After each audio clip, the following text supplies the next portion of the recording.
Hi my dear friends, ఎలా ఉన్నారు అందరూ? బాగున్నారా? మేము బాగున్నామండి. అందరూ బాగుండాలని కోరుకుంటా. సార్, నా వెనకాల చూడండి, మనం వేసినటువంటి వరి ధాన్యం విత్తనాలు ఎప్పుడు వేసామంటే డిసెంబర్లో వేసామండి, 2025 ఫస్ట్ వీక్లో. ఇప్పుడు కోతకు వచ్చిందండి. ఏ విధంగా బంగారంలాగా పండింది చూడండి సార్. ఇది వచ్చేసి ఎలాంటి కెమికల్ వేయకుండా ఓన్లీ ఈ 5 నెలల్లో నేను వేసింది ఒకే ఒక్కసారి ఘన జీవామృతం వేశానండి. అంతకు మించి ఇంకేం వేయాలండి. బస్తీ మీద సవాలండి. ఇక్కడ అందరూ కూడా వరి ధాన్యాలు వేసుకొని 3 నెలల్లో పంట, 2 నెలల్లో పంట తీస్తున్నారండి. ఎట్లా అంటే విపరీతంగా ఎరువులని కెమికల్ని చల్లుతున్నారండి. దానివల్ల ఎంత మనకు నష్టం అండి. నేను చెప్పాను అవి ఏకుండా పండించవచ్చు అంటే లేదు మనకు అసలు పంట రాదు కెమికల్స్ ఫర్టిలైజర్ వేయకపోతే అని చెప్పారు నాకు. నేను ఈ యొక్క 1/4 ఏకర్లో తోయమల్లి గింజల్ని, ధాన్యపు గింజల్ని మన గవర్నమెంట్లో నుంచి కొని వేశానండి. వేసినంత పంట కోతికి వచ్చిందండి. నా వెనక చూపిస్తున్నంత పంట అండి. లాడుతున్నాయి ధాన్యాలు. ఇప్పుడు కోతకు వచ్చింది. కోత ఆరంభించామండి. కోత కోసిన తర్వాత మీకు చూపిస్తానని చెప్పాను కదా, కోస్తున్నాం ఇప్పుడు. ఈ విధంగా మాకు ఎంత బాగా పండించండి పంట. ఇంకా బాగా క్లియర్ చూపిస్తానండి మీకు. ఈ 1/4 ఏకర్లో మేము పండించినటువంటి ధాన్యం అండి ఇది. ఎలాంటి పురుగు మందులు వేయకుండా వేసామండి. చూడండి ఎంత బాగా వచ్చినాయి, కనిపిస్తున్నాయి మీకు బాగా నీట్గా ధాన్యం. కోతకు వచ్చిందండి. కోత కోయడం ఆరంభించామండి. కోత కోసిన తర్వాత మన వాళ్ళు పొద్దున్న వచ్చేసి ఈ విధంగా కింద కట్టలు పెట్టేశారండి. కోత కొంచెం కోసి చూడండి. తర్వాత ఇక్కడ చూడండి ఎంత కోత కోసి వేస్తున్నామండి. మీకు కనిపిస్తుందా? చూడండి సార్, నేను కూడా ఇప్పుడు కట్ చేయడానికి వెళ్తానండి. హార్వెస్టింగ్కి వెళ్తున్నాను. జాగ్రత్త కాళ్ళు పెట్టాలి. అంటే ఆడి కట్ చేసి పెట్టున్నారు వాళ్ళు, చూసుకుని నేను చేయాలన్నమాట. కనిపిస్తుంది సార్.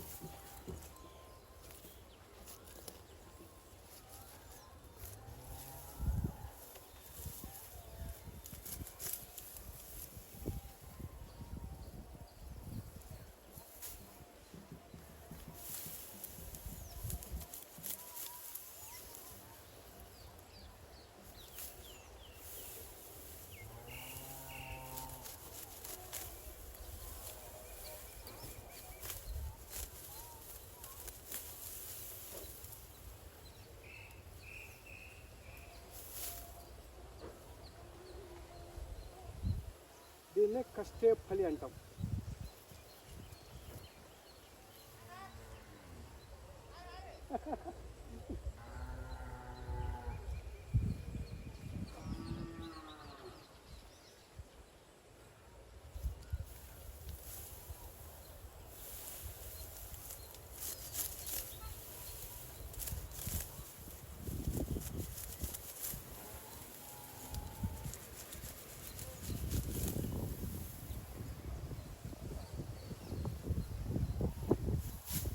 ఎంతో సంతోషం ఉంది కదండి.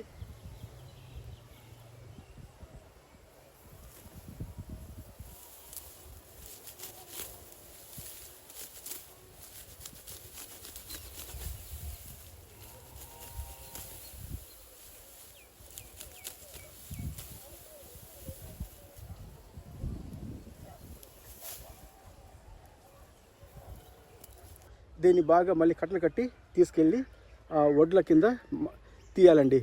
దంచి దాని మీద ఒడ్లు తీస్తామండి. ఒడ్లు తీసిన తర్వాత మళ్ళీ దాన్ని బ్యాగులో నింపి మేము కొన్ని రోజులు స్టాక్ చేసుకొని ఒక 2 నెలలు 3 నెలల తర్వాత రైస్ మిల్కి పంపించి ధాన్యంగా మార్చుతామండి.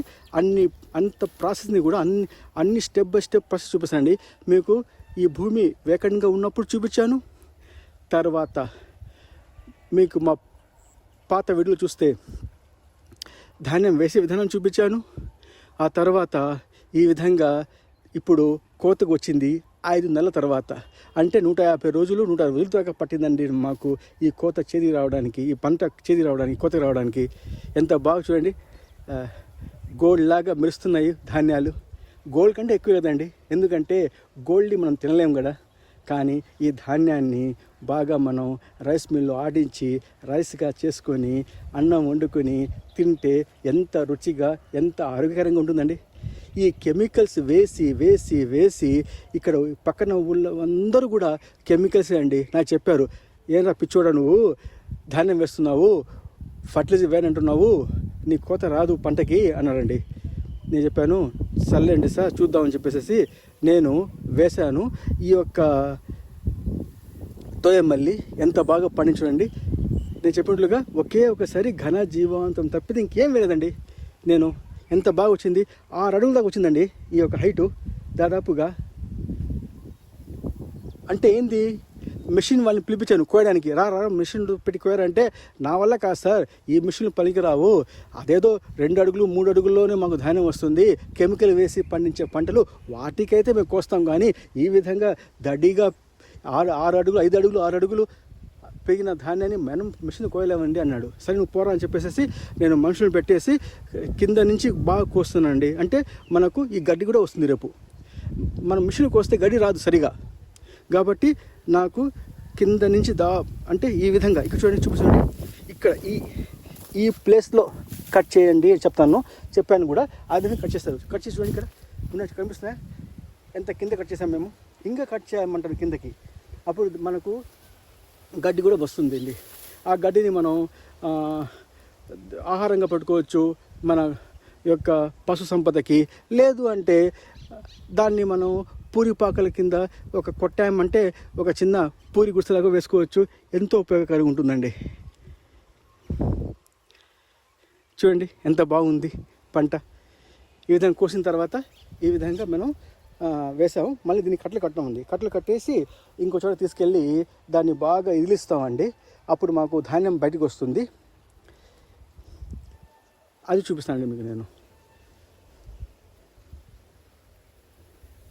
అదే చెప్పాను కదా, కష్టపడేవాడికి జగమంతా లక్ష్మీ నిలయమే అనేది ఊరికే అనర్లేదండి పెద్దోళ్ళు. అదే నేను అనుకున్నాను, పోరా బాబు పో నీ దారి నువ్వు పో, ఎవరేమనుకున్నా నీ దారి నువ్వు పో అనేటటువంటి పాట నాకు గుర్తొచ్చిందండి. ఎందుకంటే ఈ ధాన్యం వేసినప్పుడు అందరూ నన్ను ఎక్కిరించారండి. నీకు ఎక్కడ పంట వస్తుంది, నువ్వు కెమికల్ ఏమంటున్నావు, ఫర్టిలైజర్ వేయనంటున్నావు అన్నారండి. నేను వేయలేదండి ఫర్టిలైజర్. ఇది ప్యూరెస్ట్ ఫార్మ్ ఆఫ్ ఆర్గానిక్, ఇంకా చెప్పాలంటే న్యాచురల్ అండి. న్యాచురల్గా వచ్చేసేటమాట. ఇది తినడం వల్ల మనకు ఎలాంటి జబ్బులు రావండి. ధాన్యం రైస్ తింటే జబ్బులు వస్తాయంటారు, కానీ అవి ఎప్పుడంటే కెమికల్స్ వేసి ఫర్టిలైజర్స్ వేసి ధాన్యాన్ని పండిస్తే తప్పకుండా రోగాలు రాకపోతే ఇంకేమొస్తాయండి, ఆరోగ్యం వస్తుందా? ఇలాంటి రైస్ని కానీ తింటే మీరు ఎప్పటికీ కూడా రోగాలు రావండి. అది నా నమ్మకం అండి. ఇది ఈ మొత్తాన్ని నేను అడిగారు, ఇప్పుడు అమ్ముతారా సార్ మీరు ఇది ధాన్యాన్ని? అమ్మనయ్యా, నా ఇంటికి కావాలి, నా ఇంటికి సరిపడా పోగా చూసుకుంటా అని చెప్పాను. వేసిందే 1/4 ఏకరండి. దీన్ని అమ్మడానికి నాకు సరిపోదు అనుకుంటాను. ఇది 4-5 బస్తాలు వస్తాయి మాకు. ఇవన్నీ మనం ధాన్యంగా మార్చుకుంటే అది నాకు ఒక 6 నెలలు 7 నెలలు వస్తుంది. ఆ లోపల మళ్ళీ ఇంకోటి పంట వేసి మీకు చూపిస్తాను సార్. ఈ విధంగా మనం ఆర్గానిక్గా చేసుకుంటే ఎంతో మంచిదండి.